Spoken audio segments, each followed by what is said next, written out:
ఇక జగన్మోహన్ రెడ్డిది ప్రజా సంక్షేమ ప్రభుత్వమని ప్రజల అవసరాలకు అనుగుణంగా జగన్మోహన్ రెడ్డి పాలన సాగిస్తున్నారని విజయవాడ పశ్చిమ నియోజకవర్గ ఎమ్మెల్యే అభ్యర్థి షేక్ అసీస్ అన్నారు. 47వ డివిజన్ కార్పొరేటర్ గోదావరి గంగపాపాపురంలో ఆయన పలు ప్రాంతాల్లో పర్యటించారు.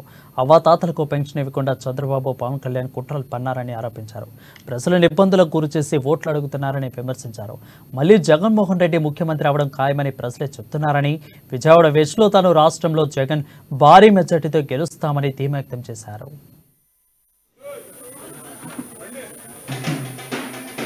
ఈరోజు విజయవాడ పశ్చిమ నియోజకవర్గం 47వ డివిజన్లో గడప గడప కార్యక్రమం ప్రారంభించడం జరిగింది.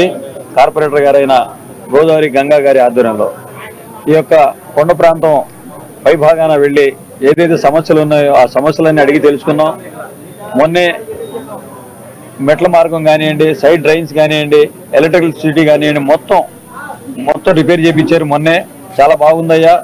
అంతా ఏదైతే సమస్య ఉందో ఆ సమస్యలన్నీ పరిష్కరించే విధంగా పనిచేస్తున్నారు కార్పొరేటర్ గారు. అలాగే కొన్ని చోట్ల వాటర్ ప్రాబ్లం ఉందని చెప్పడం జరిగింది. అలాగే స్థానిక అధికారులతో మాట్లాడి ఎందుకు వాటర్ ప్రాబ్లం ఎందుకు వస్తుందని చెప్తే వాళ్ళు పైపులు పగిలిపోయి ఉన్నాయి, మేము త్వరగా చేపించేస్తాం సార్ అని చెప్పి